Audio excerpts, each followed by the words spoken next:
Good day, everyone. Welcome once again to another amazing content with the topic chemistry of life. At the end of this content, as a student, you should be able to understand the following. Number one, the meaning of chemistry of life. Number two, elements and atoms. Number three, matter. Number four, atomic structure. Number five, atomic number, atomic mass. Number six, isotopes. And finally, electron shells and orbitals. Now let's dive deep into what is the meaning of chemistry of life. Chemistry of life is the study of chemical substances and vital processes occurring in living organisms. Now we're going to dive deep into these chemical substances and some vital processes that occur in every living organisms.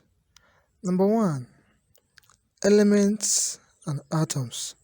And under this element and atom, we're going to consider the following: matter, atoms, and atomic structure.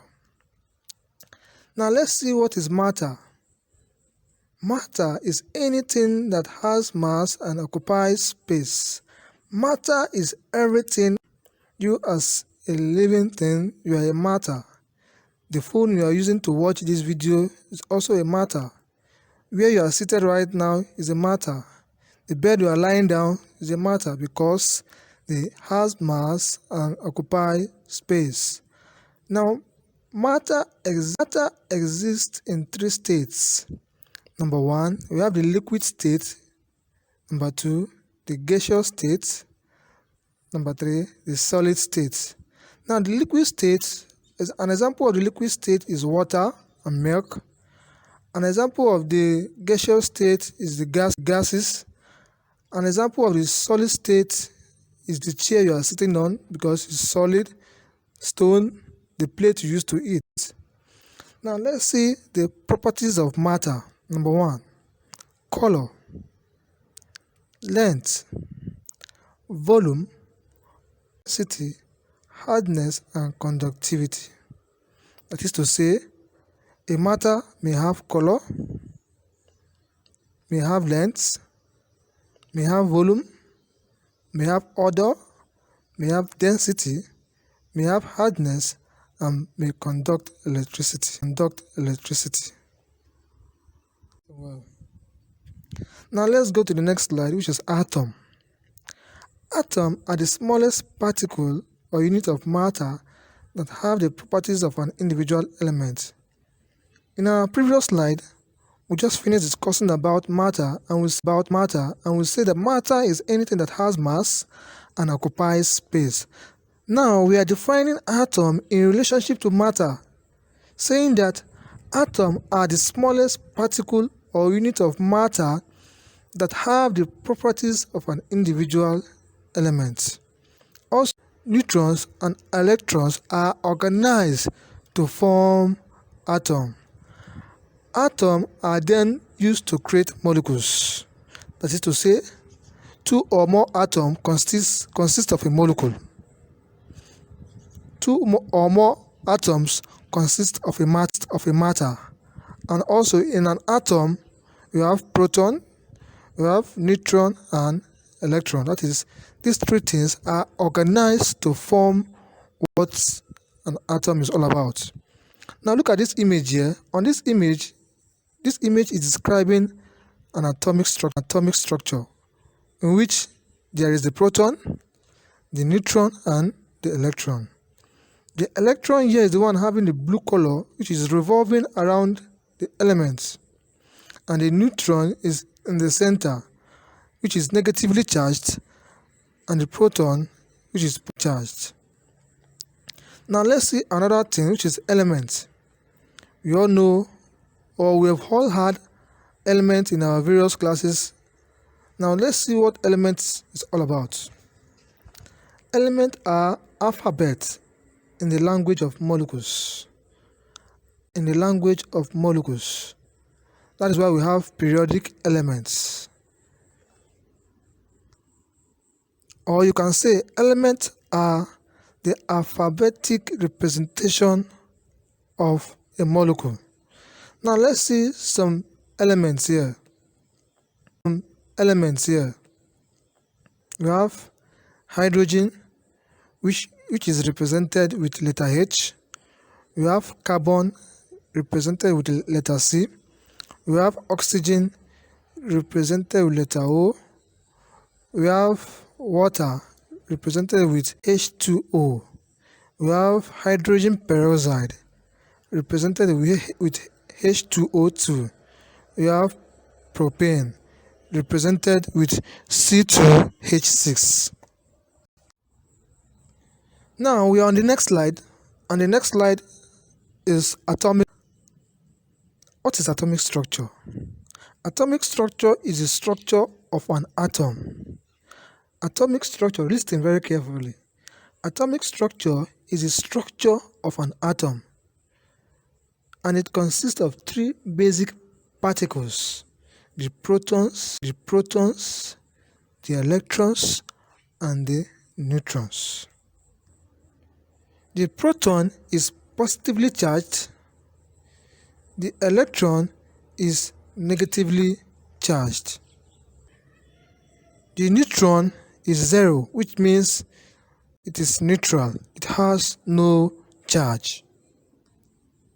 The nucleus, which is the center of an atom, contains the proton, which is the positive charge, the neutron, which has no charge, while the electron is the one that is revolving round an atom. Now, the outermost region of an atom are called electron shells and contain the electron, which is negatively charged. This is an example here of an atom which is negatively charged. We have the proton, positively charged. We have the neutron, which has no charge. Now the electron is the one revolving around the atom. The nucleus is in the center of the atom, and it contains the neutron and the proton. Yeah, you're on the next slide, which is atomic number and atomic mass. Atomic number of an element is the number of protons in the nucleus of an atom. Like I said,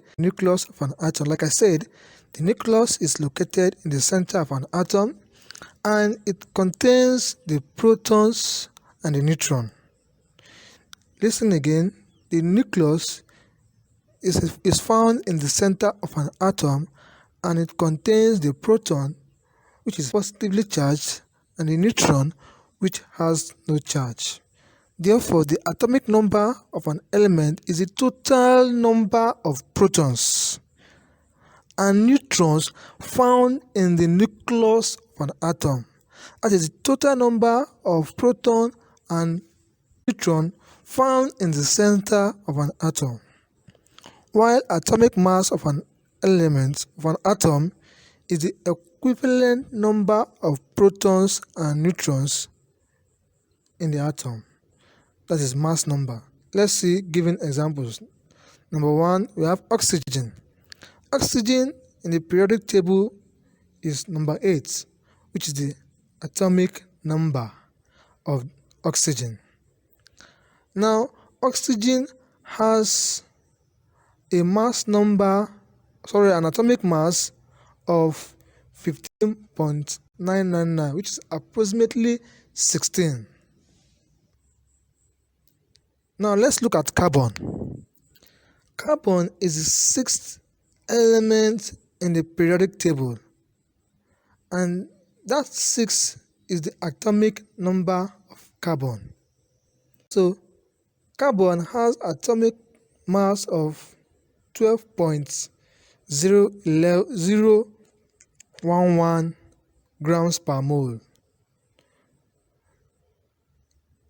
Carbon has an atomic mass of 12.011 AMU per atom and a molar mass of 12.011 grams per mole. Now let's see what is isotopes. Isotopes are various chemical elements with the same proton numbers but different neutron numbers. Let's see, look at here, an example here is a carbon.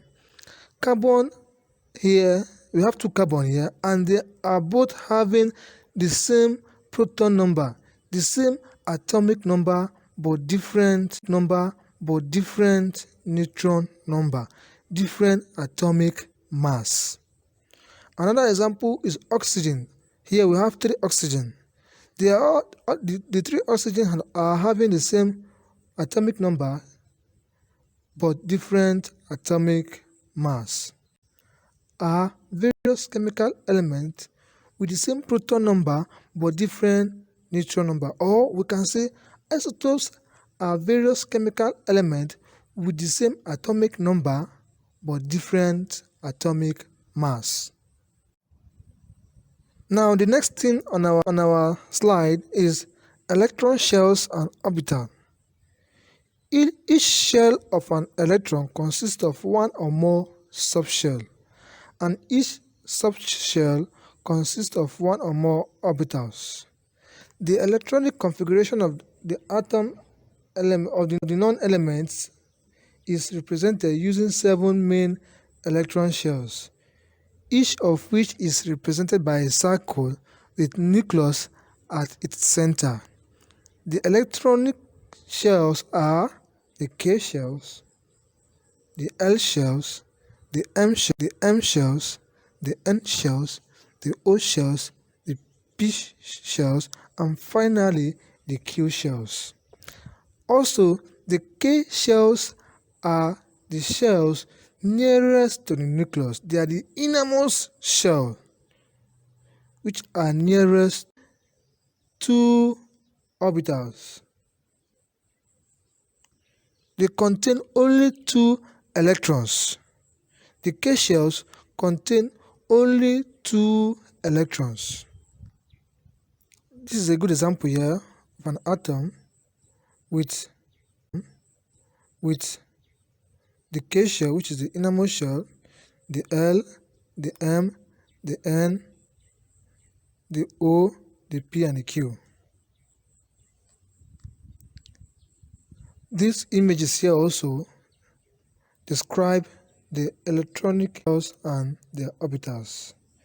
Here we have the nucleus at the center, the 2p orbitals, the 3s orbital, the 1s orbital. I hope you've enjoyed the class today. If you have any question, feel free to send your question to it@edufirst.ng. And this is our assignment here. Number 1, define isotopy. Please, I said define isotopy, not isotopes. Define isotopy. Number 2, write 10 elements found in the periodic table in the order of their atomic number. Lastly, draw the electronic configuration of oxygen.